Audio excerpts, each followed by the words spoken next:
नगर तो क्या गांव भी नहीं देखें कि वो कंदराव में हैं और जगत कल्याण के लिए भगवान के नाम की माला जपे जा रहे हैं।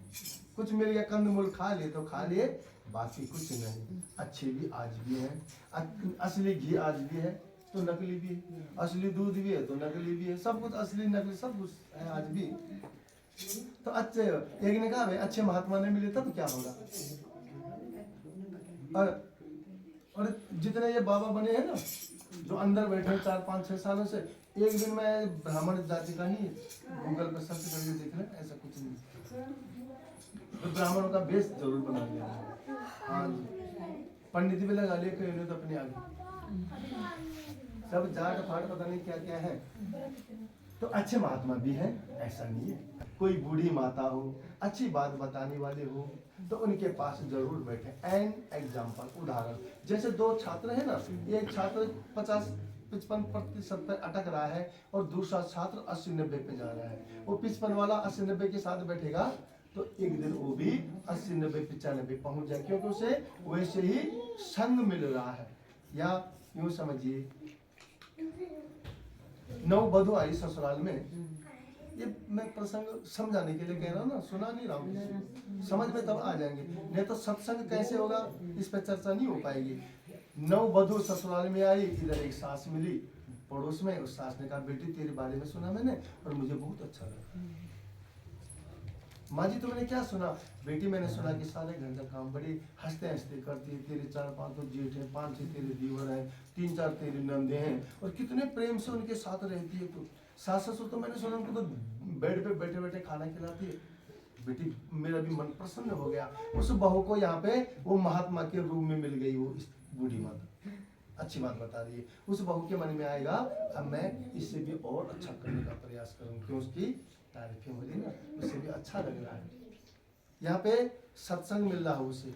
अब बहू इन हजार छोड़ दे, हैंगल ही पकड़ दे, उधर भी मिले एक बूढ़ी माता, उधर बूढ़ी माता ने बोला बेटी त्यार बारे में सुन में ना, और मेरा तो बना दिल फट गया बस सुन के। क्या हो गया ऐसा कि क्यों करती हो इतना, तुम तेरी इतनी जेठानी है, इतनी तेरे नंदे हैं साथ में, और सास तेरे खे खे मोटी होनी बैठ बैठेगा। मैं उनको क्या सुना बहू को ऐसे प्रवचन सुन रही वहां पे कि ऐसा क्यों किए जा रही है, तो मत कर इतना, अरे अपने शरीर को संभाल के रख, जो काम करने से कुछ नहीं होता है। नेपाली या वर्कर है जो बिहार के हैं, कितना काम करते हैं, ये होता उस बीमारी उसके अंदर बैठते जो कुछ नहीं करता है। इधर ऐसे प्रवचन सुनाओ कि 10-20 दिन तो उसका मन क्या होगा, वैसे ही बन जाएगी। हाँ नहीं करूंगी, ठीक बोला इसमें, अब नहीं करेगी तो वहीं से ग्रह कलेश प्रारंभ हो जाएगा। देखो अब ये 2 बहुएं को तो मैं अच्छी तरह से जानता हूँ, बहुत अच्छी है। और खैर ऐसा नहीं कि नेगी जी या उनकी सास, ये भी लाखों में एक है, लाखों में बहुएं भी उनकी अच्छी। मैं सुनता रहता हूँ तो मुझे भी अच्छा लगता है, और उस घर में मुझे बड़ा अच्छा लगता है जिस घर में बहुओं की चर्चा होती है कि वो बहुएं अच्छी हैं। यह तड़ियाल चौक में विष्णु जी छन अपनी चले गए, उनको कैंसर हुआ था और उनकी जो बहू है वो MSc B.Ed थी, है MSc B.Ed है, टीचिंग का आ गया था, उसने छोड़ दी, वो नौकरी छोड़ दी ससुर के लिए कि ससुर बीमार है मेरा, क्योंकि पति भी टीचर है उनके। तो उनके ससुर जी मुझसे बोले थे एक दिन, पंडित जी मेरे बहन नहीं होना कि मेरे कई दिन मोर जान से, ये नहीं बोला कि मेरी पत्नी ना होती या मेरा बेटा ना होता, ये नहीं कहा कि मेरी बहू ना होती तो न जाने में किस दिन मर गया होता। तो बड़ी सेवा की बहू ने, ससुर को नहलाया भी होगा, पिता के समान हो ना, ससुर को नहलाया होगा, कपड़े बदले होंगे। और ऐसी कृपा हुई पितरों की, जो बेटा जो 8वीं की स्कूल में अध्यापक था वो इंटर कॉलेज का प्रिंसिपल बन गया। ये होती पितरों की जो कृपा होती है ना बच्चों के ऊपर। तो ये प्रथम भक्ति पे आ रही चर्चा। पहली भक्ति बता रहे गोस्वामी जी ने लिखा है, और राम जी सबरी को बता रहे कि प्रथम भक्ति संतनी करी संगा, यानी अच्छे लोगों का साथ करें। और दूसरी महाराज कि दूसरी रात मम कथा प्रसंगा, जहां जहां मेरी कथा हो रही हो ना, ऐसे रत हो जाए कि मेरे सम्मुख भगवान है और मेरा मन उनके चरणों में लगे। अब हम स्वयं अपना आकलन कर सकते हैं ये दूसरी भक्ति कितनी हमारे अंदर है। अब देखो हम तो, या कोई भी कथा करने वाला होता है ना, जब बैठो वो समझ जाते मन है या नहीं है। तो यहाँ भी 2-3 लोगों का मन अच्छे से था, और समझ आते हैं सब कुछ, सभी समझते हैं। तो दूसरी भक्ति, इसका आकलन तो हम स्वयं कर सकते हैं ना कि हमारे अंदर कितनी है कितनी नहीं है। दूसरी रतमामा कथा प्रसंग, कोई भी कथा वहां पर रत हो जाए भगवान के नाम पे। अब 6 बजे चाहे 4 बजे चाहे 10 बजे। तीसरी आई गुरु पद भगति अमान। यदि स्टूडेंट है तो अपने टीचर के प्रति उसकी श्रद्धा हो, श्रद्धा नहीं होगी तो जितनी वो मेहनत करता है उसके अनुकूल अंक प्राप्त नहीं हो सकते, क्योंकि गुरु कृपा नहीं है। यजमान है तो अपने ब्राह्मण के प्रति श्रद्धा, तभी यज्ञ का फल मिलेगा। 3 राम जी कह रहे हैं सबरी से, सबरी चौथी कपट तजगान। चौथी भक्ति आई है कि निष्कपट भाव से मेरा पूजन ये जन करें। ये न कि नवरन वाले तब कहना हम बंद नहीं है, जब किसी ने बोला तब कर रहे हैं, वैसे हम मानते नहीं, ऐसा नहीं। निष्कपट भाव से पूजन को करें, पति पत्नी का एक मन हो, पूरे परिवार का एक मन हो, और तब भगवान का पूजन करें। 4 मंत्र जाप मम दृढ़ विश्वास, ये 5वीं भक्ति आ रही है। मंत्र जाप मम दृढ़ विश्वास, पंचम भजन सो वेद प्रकाशा। जब घर में पूजा पाठ हो ना तो उन मंत्रों के प्रति श्रद्धा हो, इन मंत्रों से हमारा कल्याण हो जाएगा और कल्याण हो ही जाएगा। लेकिन कभी कभी हमको बहुत बुरा दो। और देखो चिर सरे पर मुझे तो तुम भी जानते हो लगभग पर रविंदर सिंह जी वो माता जी खत्म हो गए तो तब भी हाँ देखो हम पूरी तरह हर काम करते हैं, लेकिन अब मैं काम कर दो ना। उनकी माता जी खत्म हुई तो मेरी भीतर से आप बैठे हूँ, सर्दियों का सीजन था, 25 साल पुरानी ये बात लगभग। उनके मामा जी एक कुठार बेटा, तुम तो जानते हो।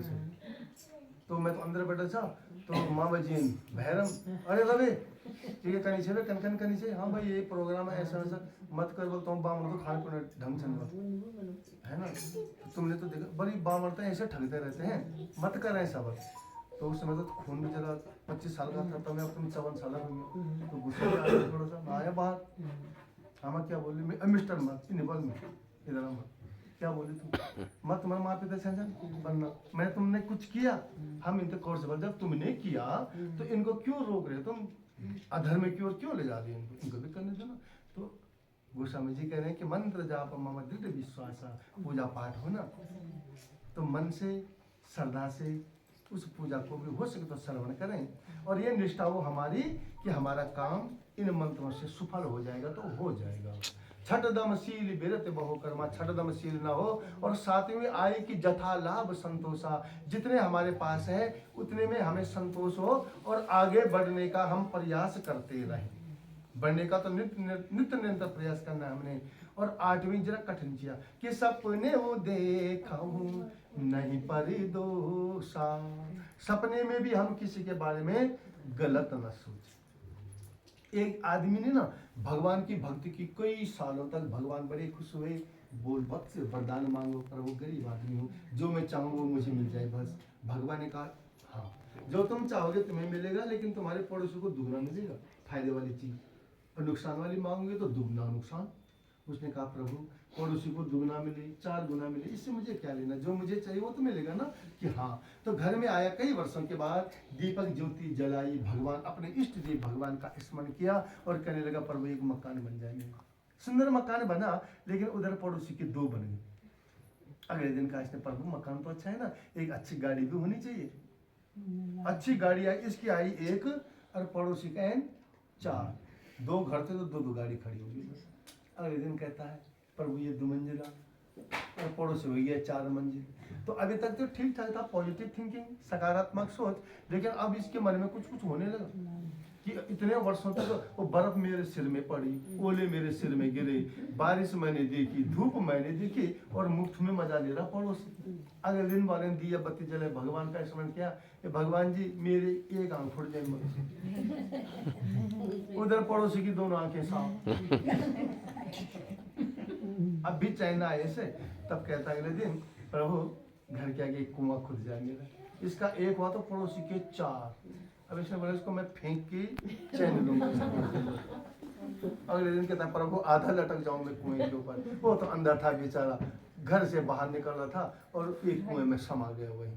तो गोस्वामी जी कह रहे हैं कि सपने देखूं नहीं परिदोषा, सपने में भी हम गलत न सोचें, ये भी भगवान की भक्ति है।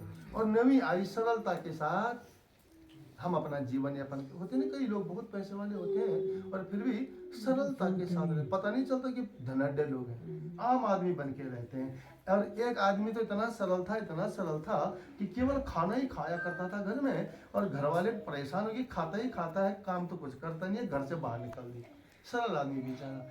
आगे महात्मा जी मिले, महात्मा जी से कहने लगे महाराज मुझे अपना शिष्य बना लो। महात्मा जी ने कहा ठीक है, बहुत शिष्य मेरे, तुम भी बन जाओगे, क्या फर्क पड़ता है महाराज, खाने को तो मिलेगा ना कुछ। हाँ हाँ, अरे दिन भर भंडारे चल रहे हैं, सुबह दिन में शाम को, जब जब चाहो जितना चाहो खूब खाओ। ठीक है महाराज, खुश हो गए। इसने देखा कि महात्मा भी खूब खाता होगा, क्योंकि महात्मा जी के मुख में लालिमा थी। इसने सोचा खा खा के लाल हुए हैं महात्मा। महात्मा तो तपस्वी होते हैं, तप के बल से उनके मुख में लालिमा आ जाती है। जैसे जब जब आपका व्रत होता है ना, उपवास फास्ट, तब तब आप देखेंगे आप तो मुखमंडल में लालिमा आती है, क्योंकि भगवान साथ में चलते हैं। चला गया मंदिर में और 14 दिन तक खूब खाया इसने, रज के जितना मन हो रहा खाई जा रहा। अगले दिन कुछ न बना, सुबह महात्मा जी के पास गया, महाराज आज कुछ नहीं बन रहा भोजन। महाराज महात्मा जी ने कहा आज भोजन नहीं, केवल भजन होगा बस। क्यों? आज एकादशी है, आज भोजन नहीं। तो महाराज ऐसे में कैसे रह पाऊंगा, मर जाऊंगा मैं। कब होगा भजन? कि कल तो मैं देख ही नहीं पाऊंगा इसमें, पेट हूँ बहुत खाता हूँ, करो कुछ व्यवस्था। महात्मा जी ने कहा यहाँ तो मंदिर में तो ना बनेगा, सामग्री ले जाओ, आटा घी गुड़ इत्यादि, नदी के तट पर जाना, भगवान का भोग भी लगाना, खुद भी पा लेना। इसने राशन उठाई, नदी के तट पर गया, भोजन बनाया और याद आ गई भगवान का भोग लगाना है। तो हमने भी भगवान का भोग लगाया, हम भी उन्हें बुलाएंगे। बुला रहा है भगवान को, राजा राम आएंगे, प्रभु राम आएंगे,